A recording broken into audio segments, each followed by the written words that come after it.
Hay personas que piensan que nosotros tenemos que seguir guardando la ley y se les conoce como judaizantes, que a veces pues arrastran a personas que habían abrazado la fe y la gracia aparentemente. Uno de sus argumentos es que hay mandatos que dice la Biblia que esto se iba a poner por obra perpetua. Aquí dice que es para siempre. Sí, si tú y tu descendencia querían ser salvos por medio de la ley, por supuesto que lo tendrían que haber practicado toda su vida. Lo que no han entendido es cuál es el propósito de la ley. ¿Por qué en el Nuevo Testamento la Biblia nos dice que ya no estamos bajo la ley? Porque Cristo, lo acabamos de leer, cumplió con todas las demandas de la justicia de Dios. Nosotros, si queríamos, resumo, ser justos delante de Dios, Dios dice, ok, esta es toda la lista de mandatos que tienes que cumplir para ser justo.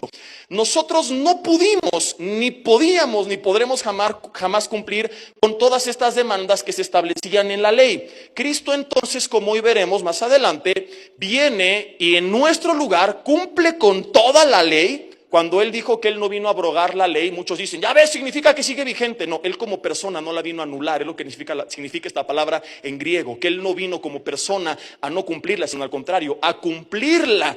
Pero esto no significa que tú y yo tenemos entonces la obligación de cumplirla, sino para que la cumplió Cristo. Cristo la cumple en nuestro lugar, paga en nuestro lugar la condena que tú y yo merecíamos por haber incumplido la ley. Entonces, cuando alguien rompe la ley, merece que el juez le dé una condena. ¿Estamos de acuerdo? Al romper la ley de Dios, estábamos bajo condenación. Estábamos destinados a una muerte eterna fuera de la presencia de Dios. Cristo paga en mi lugar la condena que yo merecía, librándome entonces de esta condenación. Y como hoy veremos, la Biblia dice que gracias a la obra de Cristo, ya no estamos bajo la ira de Dios. Dios ya no está enojado contigo porque ahora caminas bajo la gracia, porque toda la ira de Dios fue descargada sobre Jesús en la cruz del Calvario. Gracias a la obra de Cristo somos justos delante de los ojos de Dios y gracias a la obra de Cristo ya no, lo veremos hoy, ya no hay más condenación. Si Dios ya sabía que tú y yo no podríamos cumplir la ley, ¿por qué no las dio? ¿Nunca te has preguntado eso? ¿Por qué durante miles de años Dios le da a su pueblo una ley? Más allá de esto, si Dios sabía antes de la fundación del mundo que quebraríamos la ley, ¿por qué nos dio la ley? Porque muchos piensan que Dios creó a Adán y Eva, pensó que no iban a pecar, lo sorprendieron cuando pecaron, entonces le dio a su pueblo una ley, lo sorprendieron cuando quebraron la ley y entonces el plan C fue que alguien muriera en la cruz del Calvario por nuestros pecados. Y se imaginan como que el Padre, el Hijo y el Espíritu Santo se echaron un volado en el cielo, perdió Jesús, te toca y entonces Él pagó por mí. En Apocalipsis 13:8 la Biblia dice, Cristo fue inmolado desde la fundación del mundo. Esto a mí me enseña que antes de la fundación del mundo, Dios sabía que íbamos a pecar, que Adán y Eva iban a pecar, que el ser humano no iba a cumplir con la ley y que necesitaríamos un Salvador. El punto es, si Dios ya sabía eso, ¿por qué entonces nos dio la ley? ¿Por qué no inmolar a Jesús desde el día 1? ¿Por qué no crear a Adán y Eva y decirles, hey, reconozcan a Jesús como su Señor y Salvador? ¿Por qué no llamar a Moisés y en vez de decirle aquí está la ley, decirle, hey, pon tu fe tú y tu pueblo en Jesús como tu Señor y Salvador? ¿Por qué Dios nos dio la ley? La respuesta es muy simple. Gálatas 3, y harías bien en leer todo el libro de Gálatas o toda la carta de los Gálatas, porque va dirigido a un grupo de cristianos que se estaban volviendo judaizantes. Gálatas 3:24 dice, la ley es nuestro ayo a Cristo. En medio de esto te preguntarás, ¿y qué significa ayo? Es una palabra que se utilizaba para describir a la nana que llevaba de las manos a los niños a la escuela o a sus actividades. Lo que significa entonces literalmente es la ley te toma de la mano y te lleva a Jesucristo. ¿Cómo? Te lo voy a explicar. Dios nos da la ley para mostrarnos nuestra realidad. Nos da la ley no con la esperanza de que la cumpliéramos y quebramos su corazón cuando no cumplimos la ley. Todo lo contrario, Dios nos dio la ley para enseñarnos que somos incapaces de cumplir la ley y que por lo tanto estamos en problemas con Él y necesitamos ayuda.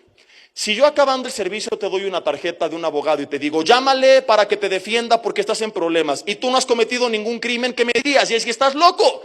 Yo no necesito un abogado, yo no he hecho nada malo. Pero si tú cometes un crimen, ¿qué es lo primero que buscas? Un abogado, porque estás consciente que rompiste la ley y necesitas un representante delante de la autoridad. Bueno, la Biblia dice en primera de Juan capítulo 2 versículo 1, que si alguno hubiere pecado, o sea, quebramos la ley de Dios y estoy en problemas con Dios, que es el juez del universo, dice, abogado tenemos para con el Padre a Jesucristo el justo.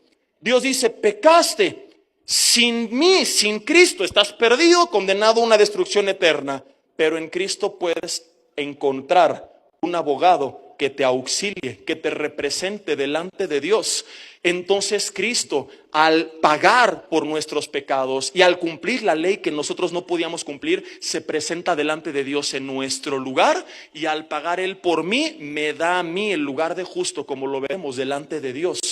Pero para que yo reconozca que necesito a Jesús como mi abogado, primero tengo que entender que no soy una blanca palomita y que he quebrado la justicia de Dios. ¿Me estoy explicando hasta aquí? Es entonces cuando veo la ley y digo, ok, todo esto tenía que cumplir si esperaba ser justo delante de Dios, no puedo, necesito a Jesús. Si Dios nos hubiera dado la indicación, la instrucción, la orden de entregarnos a Él y de reconocer a Jesucristo como nuestro Señor y Salvador, la humanidad hubiera dicho, ¿Salvador de qué? Es que Él pagó por tus pecados. ¿Cuáles? Si yo soy bueno, yo no he hecho nada malo. Entonces Dios dice, ok, les voy a demostrar cuánto me necesitan. Se creen buenos y quieren ser buenos, cumplan con todo esto. Y cuando nos damos cuenta que es imposible, es cuando reconocemos que estamos en problemas y que necesitamos a Jesús que intercede delante del Padre en favor de nosotros.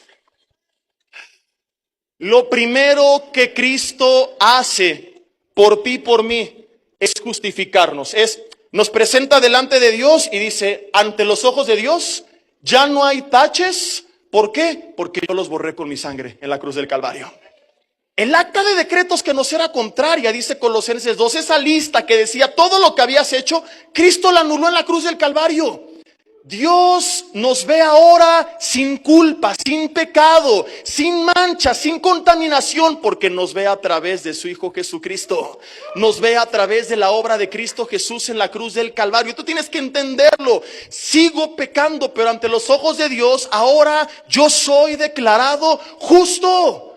Yo soy declarado sin culpa. Toda la lista de taches de tu pasado y de tachas, ahora sí que te metiste, Cristo las borra por completo. Cristo nos presenta delante de Dios sin culpa. Es por eso que Romanos 8:1 dice, ya no hay más condenación para quienes están en Cristo Jesús. Ya no hay. Que estabas condenado, no, ya no. Pero sigues pecando. Sí, no se trata de promover el libertinaje. Voy a caer y Dios me va a restaurar y levantar y transformar. Ahorita voy para allá, pero Dios ya no ve todo eso. Dios ve la obra de Cristo Jesús que pagó por mí en la cruz del Calvario.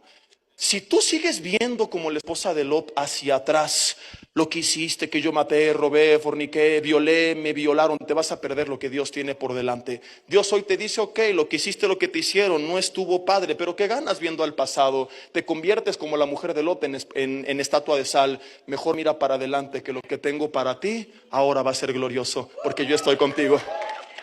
Eres justo, tienes mi favor, mi gracia, mi presencia, mi bendición. No por lo que tú hiciste, sino por lo que Cristo ya hizo, porque ese es el punto número 2. Gratuitamente. ¿Qué tengo que hacer? Nada. Nada. Y no tengo que ser un buen cristiano. Todo eso que tú haces es por tu bien, no es para cambiar tu posición delante de Dios. Ahorita lo voy a explicar.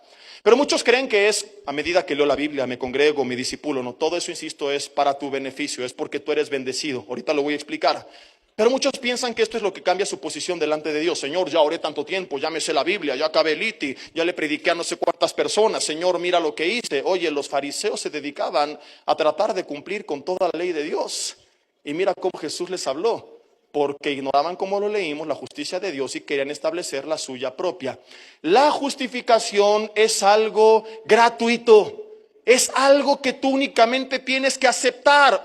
Y cuando tú cambias tu forma de pensar, lo que pasa es esto: reconoces, Dios te necesito, Dios ayúdame, le entregas tu vida, y entonces empieza el cambio. Después de que te acercaste a Dios por su gracia. Pero no se trata de que por tu cambio eres declarado justo, porque según lo que acabo de leer, la justificación es gratuita. Digan conmigo, uy, uy, uy. Ay, ay, ay.